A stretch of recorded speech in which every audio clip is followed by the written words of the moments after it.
દોસ્તો હરિઓમ. ત્યારબાદ હવે ગઈકાલે જે સૂત્ર ભણેલા અને આજે પણ કેટલાક સૂત્ર ભણીને આપણે એ સૂત્રોની એપ્લિકેશન કરશું. ઓકે, ચાલો લાસ્ટમાં તમને જુદા જુદા એસિડ કે જુદા જુદા બેઝ ને મિશ્ર કરવામાં આવે તો ત્યારે મિશ્ર દ્રાવણની નોર્માલિટી કે મોલારિટી શોધવાનું તમને શીખવાડેલું, બરાબર ને? હવે દોસ્તો એસિડ અને બેઝ નું મિશ્રણ હોય, એસિડ બેઝ તટસ્થીકરણ ના દાખલા હોય. દોસ્તો પ્રયોગશાળામાં તમે જે કદ માપક પૃથ્થકરણ કરવાના છો તેની વાત છે. એમાં નીચે એસિડ હોય તો ઉપર બ્યુરેટ માંથી બેઝ નાખવાનું હોય, અથવા નીચે બેઝ હોય તો ઉપર બ્યુરેટ માંથી એસિડ નાખવાનું હોય. જ્યારે એસિડ અને બેઝ ના મિલી તુલ્યાંક સમાન થાય તે બિંદુને અંતિમ બિંદુ અથવા તટસ્થીકરણ બિંદુ કહેવાય, બરાબર છે? એટલે તટસ્થીકરણ દરમિયાન એસિડ તથા બેઝ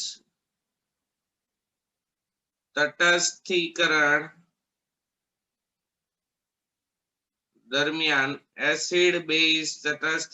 દરમિયાન દોસ્તો એસિડ અને બેઝ ના મિલી તુલ્યાંક સમાન થાય. એસિડ અને બેઝ ના મિલી તુલ્યાંક સમાન થાય, યાદ રાખજો. એટલે આપણે લખશું અહીંયા એસિડ ના મિલી તુલ્યાંક બરાબર બેઝ ના મિલી તુલ્યાંક. મારા વાલા વિદ્યાર્થી મિત્રો, આ મિલી તુલ્યાંક શું છે? તો જે તે એસિડની નોર્માલિટી અને તે એસિડ નું કદ મિલીલીટરમાં, યાદ રાખજો, બરાબર. જે તે બેઝની નોર્માલિટી ગુણ્યા તે બેઝ નું કદ. આ જે સૂત્ર છે એના દ્વારા તમે લોકો એસિડ બેઝ તટસ્થીકરણ કરી શકો. યાદ રાખજો ખાસ, ટૂંકમાં એસિડ અને બેઝ નું મિશ્રણ ભેગું થતું હોય તો ત્યારે આ જ સૂત્ર લેવાય. M1V1 = M2V2 લેવાય નહીં. કેટલીક વખત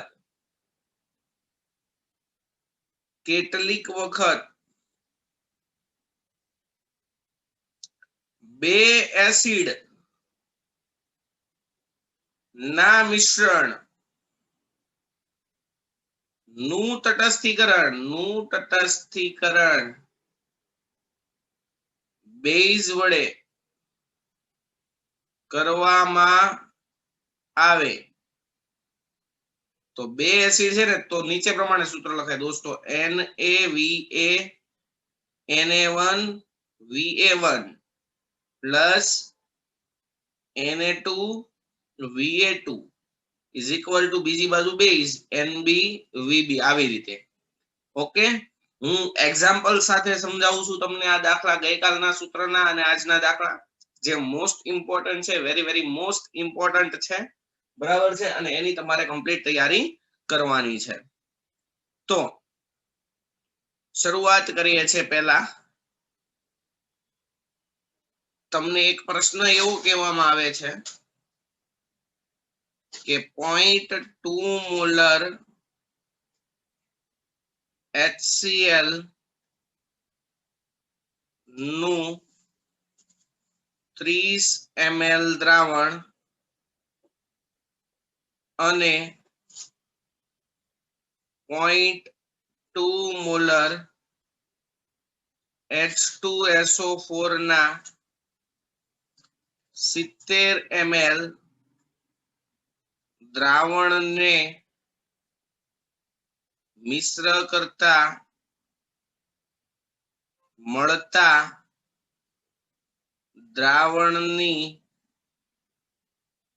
મોલારિટી અને નોર્માલિટી જણાવો. દોસ્તો આ છેલ્લો લેક્ચર છે, પછી આ ચેપ્ટરમાં આપણે પ્રીવિયસ યરમાં જે પૂછાયેલા ક્વેશ્ચન હોય એ ક્વેશ્ચન સોલ્વ કરવાની કોશિશ કરશું, એટલે તમને અંદાજ આવે કે કયા પ્રકારના અને કઈ રીતે ક્વેશ્ચન પૂછાય છે. ચલો તો દોસ્તો તમારે લોકોને લોજિક ચલાવવાનું કે 0.2 મોલર HCl નું 30 ml દ્રાવણ એક પાત્રમાં છે, બીજા પાત્રમાં 0.2 મોલર H2SO4 નું 70 ml દ્રાવણ છે. એ બેને ભેગું કરવામાં આવે છે ત્રીજા પાત્રમાં. તો એ ત્રીજા પાત્રમાં રહેલા દ્રાવણ છે એની મોલારિટી અને નોર્માલિટી કેટલી થાય? તો દોસ્તો સમજી લો કે હું HCl ને દ્રાવણ 1 કહું, H2SO4 ને દ્રાવણ 2 કહું, અને મિશ્રણ છે મિશ્રણ ઈ થઈ ગયું દ્રાવણ X. ઓકે, તો સાંભળો, H2SO4 ની મોલારિટી કેટલી થાય? તો કે તમને આપેલી છે 0.2 મોલર. H2SO4 નું કદ કેટલું છે? સોરી, HCl નું કદ કેટલું છે? 30 ml. H2SO4 ની મોલારિટી અને દ્રાવણ બી કીધું તો એની મોલારિટી 0.2 મોલર જ છે. H2SO4 નું કેટલું કદ લીધું છે? તો કે 70 ml. તો મિશ્ર થતા દ્રાવણની મોલારિટી કેટલી ખબર નથી, તો ગણવાનું છે, અને એની નોર્માલિટી પણ ગણવાનું છે. એ મિશ્રણનું કદ કેટલું થાય? તો કે પહેલા બેને મિશ્ર કર્યું એટલું, તો V1 plus V2 V1 plus V2 V1 30 plus V2 70 બરાબર 100 ml. તો Vx દોસ્તો આપેલો છે તમને કેટલા ml? 100 ml. ચાલો તો દોસ્તો યાદ રાખજો, નોર્માલિટી માટે અહીંયા એવું ન હોય કે nx vx is equal to mx nx is equal to mx ગુણ્યા સંયોજકતા. ઈ મિશ્રણની મોલારિટી ખબર પડે તો મિશ્રણની નોર્માલિટી સીધી નો ખબર પડે, કારણ કે મિશ્રણમાં તો H2SO4 છે અને HCl છે, બેયની સંયોજકતા ભેગી કઈ રીતે કરવાની? એટલે એની નોર્માલિટી અલગથી કાઢવાની. જો HCl ની નોર્માલિટી ગણવી હોય તો એની નોર્માલિટી બરાબર એની મોલારિટી ગુણ્યા એની બેઝિકતા. HCl ની બેઝિકતા તો એક જ થાય, તો 0.2 ગુણ્યા 1 એટલે 0.2 નોર્મલ. તો દોસ્તો આ થઈ ગઈ HCl ની નોર્માલિટી. સેમ વે H2SO4 ની નોર્માલિટી એટલે H2SO4 ની મોલારિટી ગુણ્યા એની બેઝિકતા. H2SO4 ની બેઝિકતા કેટલી દોસ્તો? 2, અને એની મોલારિટી છે 0.2, એટલે 0.2 ગુણ્યા 2 એટલે 0.4 નોર્મલ. આ મળી ગયો તમને N2, અને NX કેટલો છે એ તમારે કરવાનો છે. ડોન્ટ વરી મારા વાલા વિદ્યાર્થી મિત્રો, હવે તમે શું કરશો? મિશ્રણનું સૂત્ર મારશો. મિશ્રણ માટે બે એસિડનું મિશ્રણ હોય તો લખાય M1V1 plus M2V2 M1V1 plus M2V2 બરાબર MXVX. ચાલો M1 કેટલો હતો? 0.2 ગુણ્યા એનું કદ કેટલું હતું દોસ્તો? 30 ml પ્લસ M2 કેટલો હતો? ઈ પણ 0.2. ઈ દ્રાવણનું કદ કેટલું હતું? 70 ml. મિશ્રણની મોલારિટી ખબર નથી, ટોટલ કદ કેટલું થઈ ગયું? 100 ml. સમજાય તો છે ને? ચાલો આને લખાય 2/10. 10 10 ઉડે, 3 દુ 6. આને લખાય 2/10. 10 10 ઉડે, 2 દુ 2 સત્તા 14 બરાબર 100 mx. માટે mx is equal to 14 ને 6 20/100. બોલો કઈ પ્રોબ્લેમ? મીંડું મીંડું જાય 2/10 એટલે 0.2. તો મારા વાલા વિદ્યાર્થી મિત્રો, તમે લોકો 0.2 મોલર 30 ml HCl અને 0.2 મોલર 70 ml H2SO4 ને મિશ્રણ કરો તો જે મિશ્ર દ્રાવણ બને એની સાંદ્રતા પણ 0.2 મોલર જ થાય, કારણ કે બેયની 0.22 મોલર જ હતી.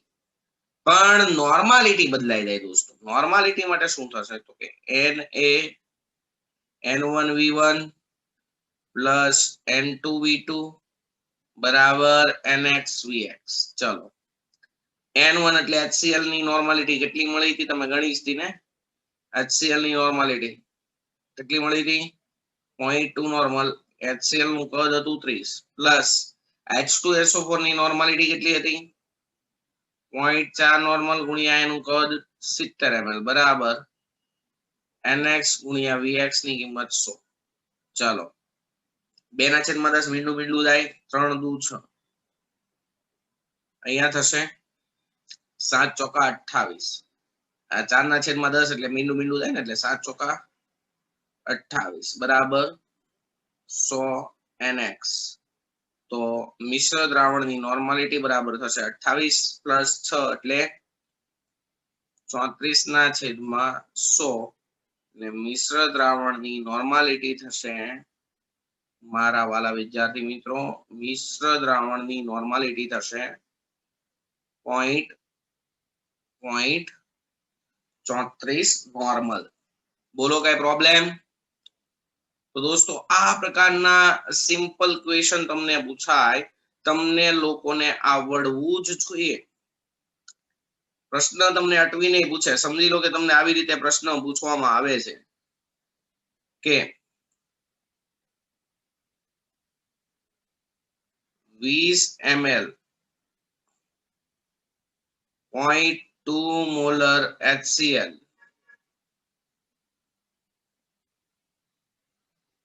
50 ml 0.2 મોલર H3PO3 અને 20 ml 0.2 નોર્મલ H3PO4 અહીંયા હું કરી દઉં છું 0.3 નોર્મલ બરાબર 0.3 નોર્મલ. જો આગળના બે મોલારિટીમાં પાસે આ નોર્માલિટીમાં છે 0.3 નોર્મલ H3PO4 ને મિશ્ર કરી તેમાં પાણી ઉમેરી ને દ્રાવણનું કુલ કદ 1 લીટર કરવામાં આવે તો મળતા પરિણામી દ્રાવણની મોલારિટી અને નોર્માલિટી શોધો. 20 ml 0.2 molar HCl 50 ml 0.2 molar H3PO3 અને 20 ml 0.3 નોર્મલ H3PO4 ને મિશ્ર કરવામાં આવે અને ત્યારબાદ તેમાં પાણી ઉમેરીને દ્રાવણનું કુલ કદ 1 લીટર કરવામાં આવે તો મળતા પરિણામી દ્રાવણની નોર્માલિટી કેટલી? દોસ્તો અહીંયા જુદા જુદા 3 એસિડ લીધા છે તો હું અહીંયા શબ્દ મૂકું HCl છે ને એ દ્રાવણ 1 કહી દઉં બરાબર છે. પછી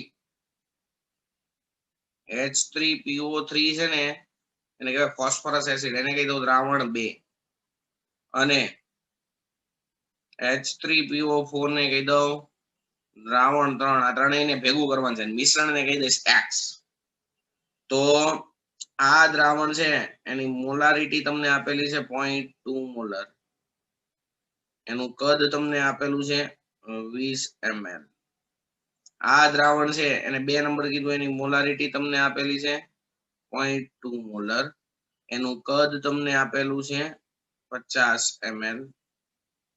આ દ્રાવણ છે એની મોલારિટી નથી આપેલી નોર્માલિટી આપેલી છે ઈ છે 0.3 નોર્મલ અને કદ એનું છે 20 ml. આ ત્રણેયને ભેગું કરીને મિશ્રણ બનાવ્યું એ મિશ્રણનું પછી કુલ કદ કેટલું કર્યું 1 લીટર 0.2 બી નોટેડ નહીતર અહીંયા પછી શું કરશે એને VX એટલે બધા કરશે 20 પ્લસ 50 પ્લસ 20 એટલે 90 ml એ 90 ના આવે પછી તમે એમાં હું નાખ્યું પાણી નાખીને કુલ કદ કેટલું કરી નાખ્યું 1 લીટર બરાબર છે.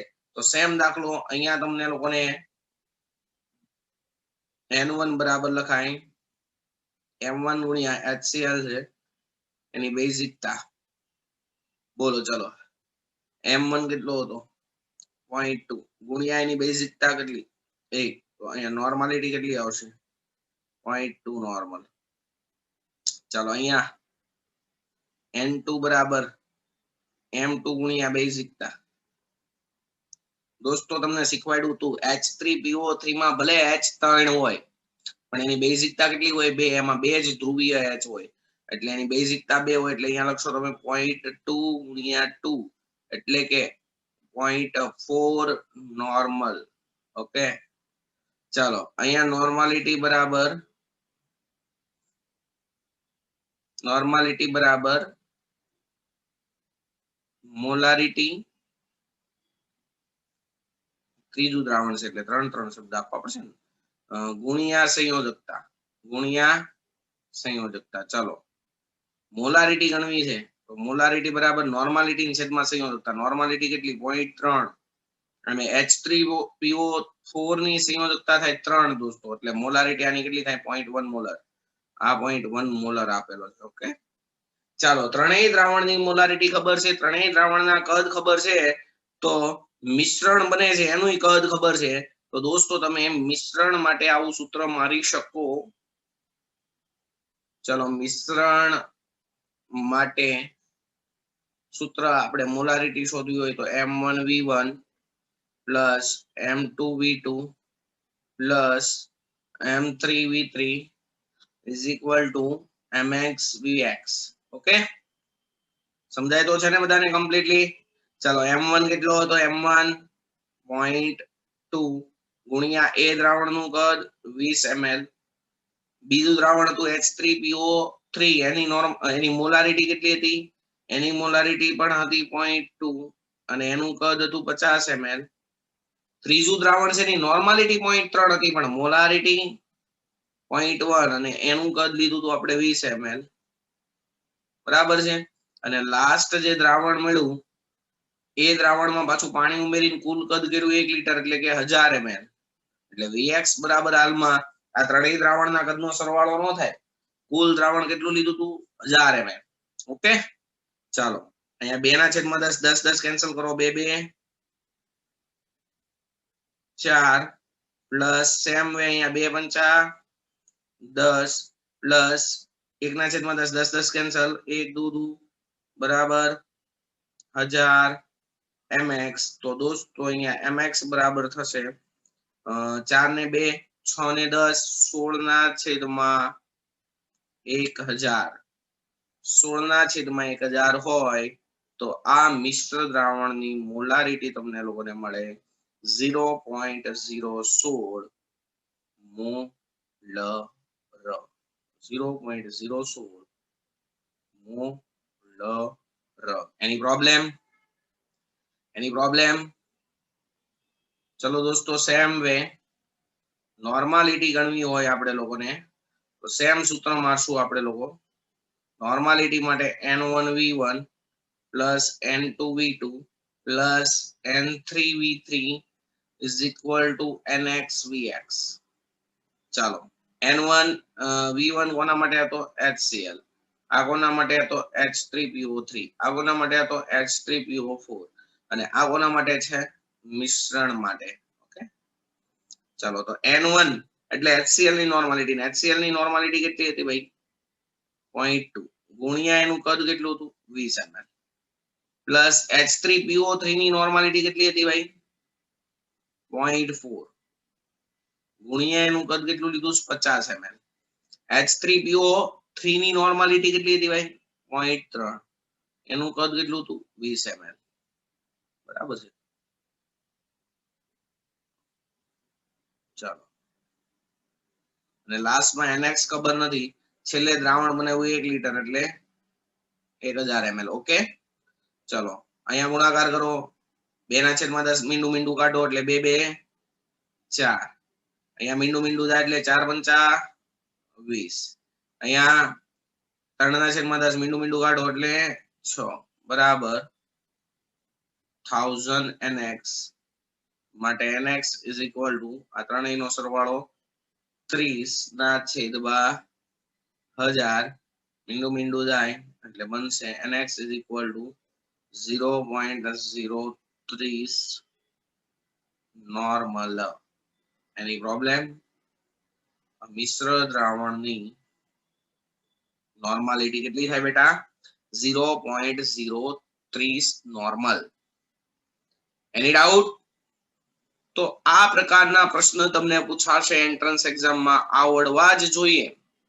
બરાબર છે? આમાં કોઈ શંકાને સ્થાન રહેવું જોઈએ નહીં. ઓકે, ચાલો હવે નેક્સ્ટ, એસિડ બેઝ નું મિશ્રણ હોય ત્યારે શું કરવાનું દોસ્તો?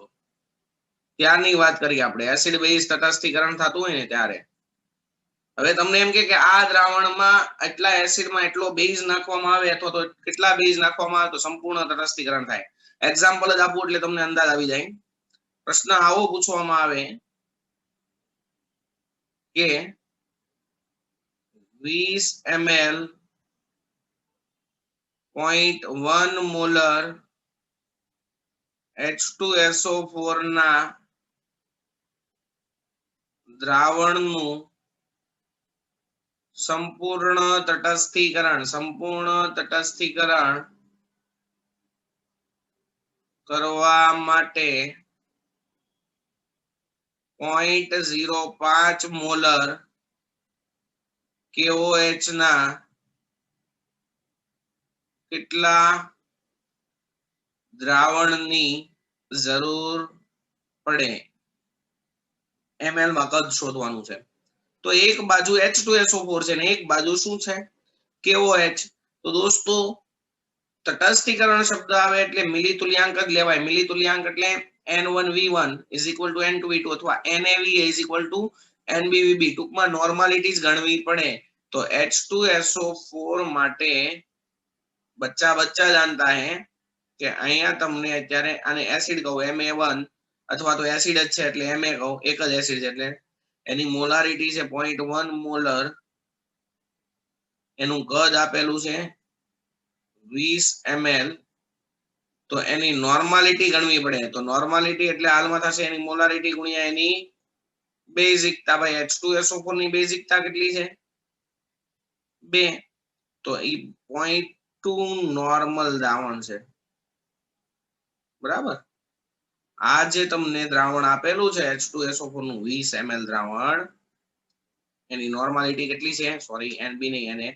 એની નોર્માલિટી કેટલી છે? 0.2 નોર્મલ. સેમ વે KOH માટે, તો KOH બેઝ છે.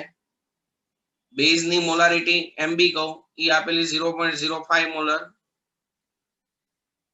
તો KOH ની નોર્માલિટી મળશે. KOH બેઝ હોય તો એની શું લખાય? એસિડિકતા, મોલારિટી ગુણ્યા એસિડિકતા. KOH માંથી એક જ OH- છૂટો પડે એટલે એની એસિડિકતા 1 થાય. એટલે એની નોર્માલિટી થશે 0.05 નોર્મલ જ છે. ઓકે, સમજાય તો છે ને બધાને? ચલો નેક્સ્ટ, એનું કેટલું કદ જોઈએ ઈ આપણે ગણવાનું છે. સિમ્પલેસ્ટ ધી બેસ્ટ દોસ્તો, એસિડ બેઝ તટસ્થીકરણ માટે યાદ રાખજો ખાસ MaVa = MbVb. કોઈ દિવસ સૂત્ર લગાડાય નહીં. બરાબર છે? યાદ રાખજો ખાસ, એટલે ખાસ એસિડ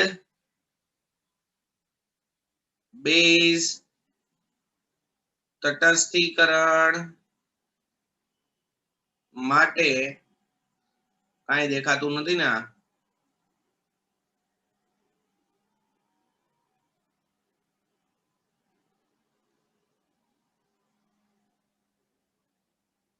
એસિડ બેઝ તટસ્થીકરણ માટે હંમેશા સૂત્ર લેવાય NaVa = NbVb. હાલમાં NaVa એસિડ માટે છે ને એસિડ કયો લીધો છે? H2SO4. તો અહીંયા H2SO4 ના ડેટા લખવાના, બેઝ અહીંયા છે એના KOH ના ડેટા લખવાના. ચાલો H2SO4 ની નોર્માલિટી કેટલી છે ભાઈ 0.2 નોર્મલ ગુણ્યા એનું કદ કેટલું લીધું હતું 20 ml. આની કેટલી નોર્માલિટી છે ખબર છે સોરી ઉપર ગઈ નહોતા ને આપણે KOH 0.1 મોલર હતો એટલે કે એની નોર્માલિટી સોરી 0.05 મોલર હતો એટલે એની નોર્માલિટી પણ 0.05 જ છે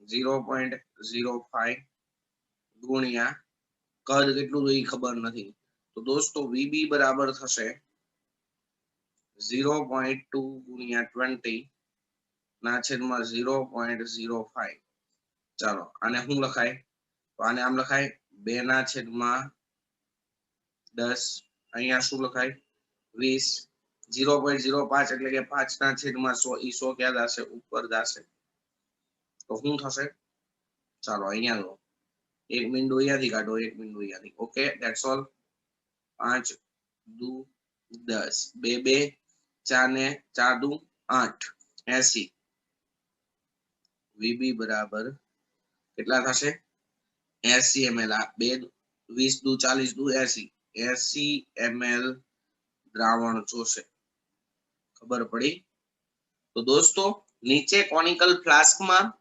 0.2 મોલર H2SO4 નું 20 ml દ્રાવણ હોય અને ઉપર બ્યુરેટમાં KOH ભર્યું હોય ને એની સાંદ્રતા 0.05 મોલર જ હોય તો ટીપુ ટીપુ ટીપુ અથવા તો એક ml કરીને 80 ml નાખશો ત્યારે એનું તટસ્થીકરણ થશે ઓકે તો ચાલો દોસ્તો અહીંયા અડધો ભાગ આપણે પૂરો કરીએ છીએ થોડાક ટાઈમ પછી ફરીથી જોઈન થશું ઓકે ચલો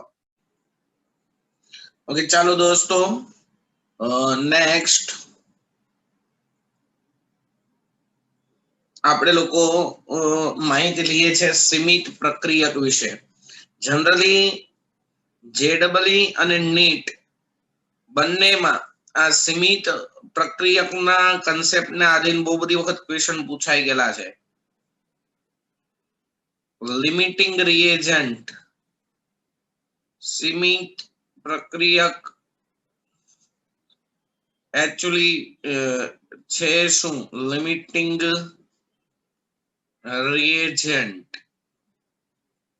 સીમિત પ્રક્રિયક ઓકે એકચ્યુઅલી છે શું તો દોસ્તો કોઈ પણ રાસાયણિક પ્રક્રિયામાં પ્રક્રિયકો એકબીજા સાથે પ્રક્રિયા કરી નિપજ બનાવે આ પ્રક્રિયકોનું પ્રમાણ તેના તત્વયોગમિતિ અનુસાર હોવું જોઈએ જે પ્રક્રિયકનું પ્રમાણ તેના તત્વયોગમિતીય પ્રમાણ કરતા ઓછું હોય તેવા પ્રક્રિયકને સીમિત પ્રક્રિયક કહેવાય સાહેબ અમને કઈ ટપકો જ નથી પડતો આ તત્વયોગમિતીય પ્રમાણ શું છે સમજી લો કે H2 ગેસ અને Cl2 ગેસ બંને વચ્ચે પ્રક્રિયા થઈને 2HCl ગેસ બને અથવા તો aqueous જે હોય તે ચલો તો આ પ્રક્રિયા બેલેન્સ છે તો આ પ્રક્રિયામાં તમે 1 મોલ H2 1 મોલ Cl2 વચ્ચે પ્રક્રિયા થાય અને શું બને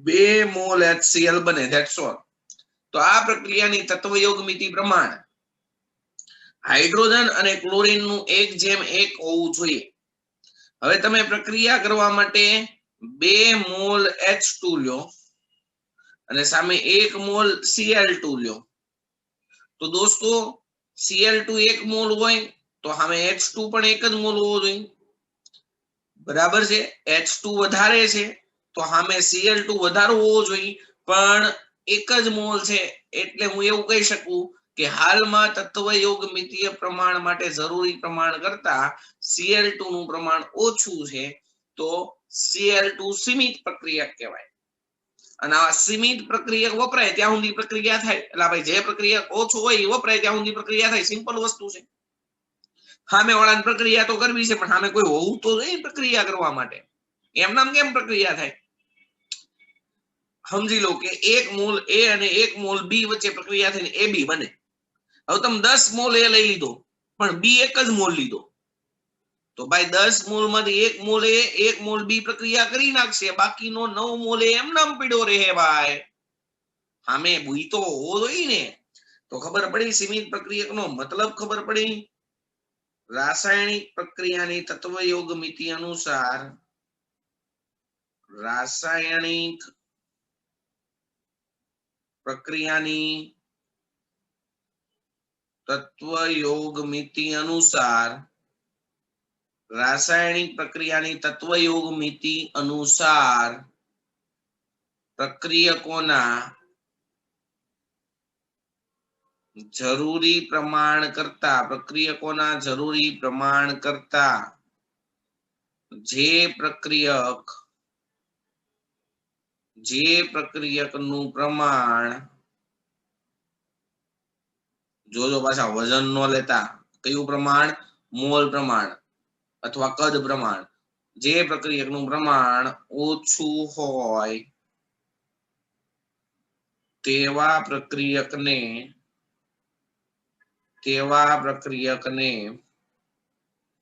લિમિટિંગ રિએજન્ટ સીમિત પ્રક્રિયક કહે છે. રાસાયણિક પ્રક્રિયા સીમિત પ્રક્રિયકના અનુસંધાનમાં થાય. પ્રક્રિયા દરમિયાન સીમિત પ્રક્રિયક વપરાય ત્યાં સુધી પ્રક્રિયા થાય છે. ઓકે, ચાલો એક્ઝામ્પલ આપું એટલે તમને અંદાજ આવે. એક દાખલો જ ગણીએ એટલે તમને વધારે ખબર પડે. તમને એમ કહેવામાં આવે કે 4 ગ્રામ ડાયહાઇડ્રોજનની 16 ગ્રામ ડાયઓક્સિજન સાથેની પ્રક્રિયાથી કેટલા મોલ પાણી બને. That's all.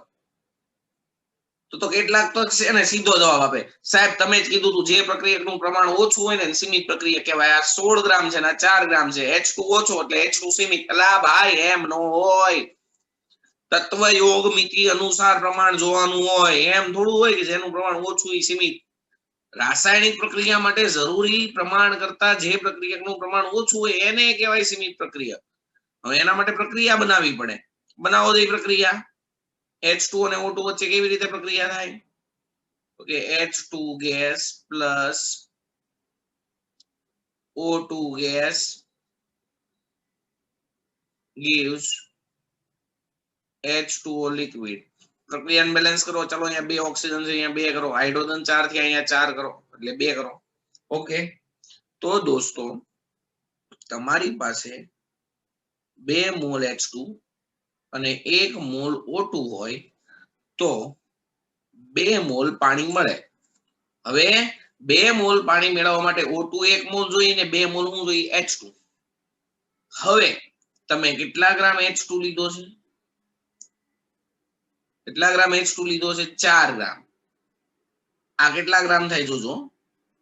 2 મોલ એટલે 1 મોલ H2 તો 2 ગ્રામ. 2 મોલ એટલે 4 ગ્રામ H2 હોય તો સામે O2 1 મોલ. 1 મોલ O2 એટલે 16 16 × 32 ગ્રામ O2 પ્રક્રિયા કરે. 4 ગ્રામ H2 સાથે 32 ગ્રામ O2 પ્રક્રિયા કરે. તો તમે કેટલા ગ્રામ H2 લીધો છે? 4. તો સામે O2 કેટલો જોઈએ? 32 જોઈએ, પણ તમે લીધો છે કેટલો? 16. તો દોસ્તો અત્યારે O2 નું જરૂરી પ્રમાણ 32 હતું, એના કરતા તમે ઓછું લીધું છે એટલે હાલમાં O2 સીમિત પ્રક્રિયક બને. દોસ્તો ખબર પડી? અહીં 4 ગ્રામ H2 સાથે પ્રક્રિયા કરવા માટે જરૂરી O2 નું દળ 32 ગ્રામ છે, જ્યારે પ્રક્રિયા માટે 16 ગ્રામ O2 લીધેલ છે. આથી તેનું પ્રમાણ જરૂરી પ્રમાણ કરતા ઓછું છે. આથી હાલમાં પ્રક્રિયક O2 કેવો પ્રક્રિયક બને? સીમિત પ્રક્રિયક બને. અને પ્રક્રિયા હંમેશા સીમિત પ્રક્રિયક વપરાય ત્યાં સુધી થાય. એટલે ઉપરની પ્રક્રિયા છે ને આવી હતી તો આવી 2H2 plus O2 gives 2H2O liquid. તમે શું કરશો અહીંયા? તમે આમ કે 2 મોલ H2 વપરાય તો 2 મોલ પાણી મળે, અથવા 1 મોલ O2 વપરાય તો 2 મોલ પાણી મળે એમ કહ્યું ને. પણ અત્યારે સીમિત પ્રક્રિયક O2 છે એટલે H2 ના અનુસંધાનમાં કહેવાય જ નહીં કાંઈ. તમે એમ ન કહી શકો કે 4 ગ્રામ H2 મળે તો અહીંયા 2 મોલ પાણી મળે. નહીં, સીમિત પ્રક્રિયક કોણ છે? O2. તો O2 ના અનુસંધાનમાં જ કહેવાય. જો O2 32 ગ્રામ હોત, 32 ગ્રામ O2 હોત તો તમને અહીંયા 2 મોલ પાણી મળતે. પણ દોસ્તો આપણે પ્રક્રિયા દરમિયાન કેટલો O2 વાપર્યો છે? ખાલી 16 ગ્રામ. માટે 16 ગ્રામ O2 વપરાય ત્યારે કેટલો પાણી મળે? તો કે 16 ગુણ્યા 2/32 એટલે કે 32/32 એટલે 1 મોલ જ પાણી બને. ઓકે, તમે 4 ગ્રામ H2 અને 16 ગ્રામ O2 લ્યો તો દોસ્તો 1 મોલ જ પાણી મળે. આ 16 ગ્રામ O2 સાથે H2 ના કેટલા મોલ પ્રક્રિયા કરશે? 1 જ મોલ. 4 ગ્રામ નહીં કરે. કેમ?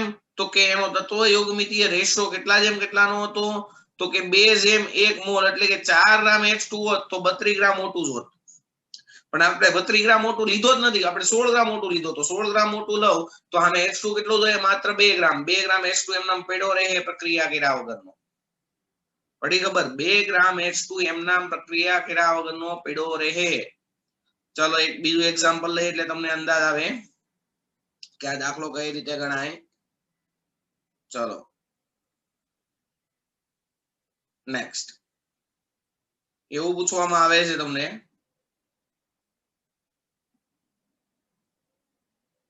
28 ગ્રામ N2 અને 20 ગ્રામ H2 વચ્ચેની પ્રક્રિયાથી કેટલા મોલ એમોનિયા વાયુ મળે? દોસ્તો એમોનિયા વાયુની બનાવટ તમને લોકોને ખબર છે.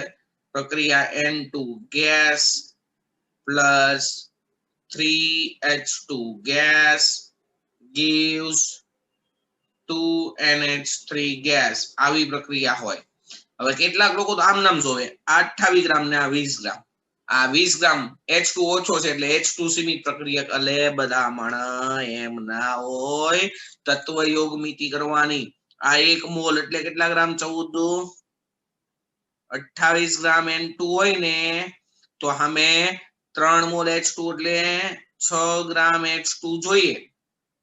હવે તમે લીધો છે 28 ગ્રામ N2 તો સામે H2 6 ગ્રામ જ જોઈએ. તમે કેટલો લીધો છે? વધારે, 20 ગ્રામ લીધો છે. એટલે H2 નું પ્રમાણ વધારે છે.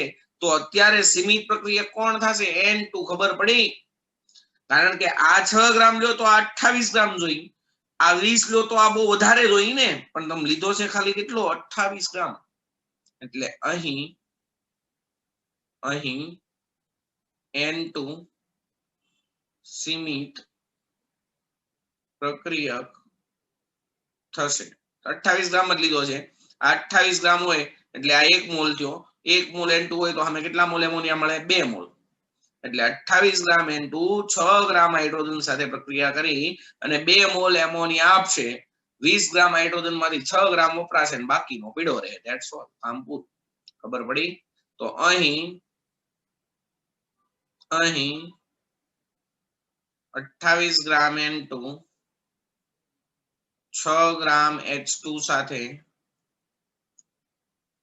પ્રક્રિયા કરી 2 મોલ એમોનિયા બનાવે તથા બાકીનો કેટલા ગ્રામ? તો કે 14 ગ્રામ ડાયહાઇડ્રોજન પ્રક્રિયા પામ્યા વગરનો બાકી રહે. ઓકે, તો દોસ્તો ચેપ્ટર 1 ના લગભગ ઓલમોસ્ટ કન્સેપ્ટ પૂરા થઈ ગયા છે.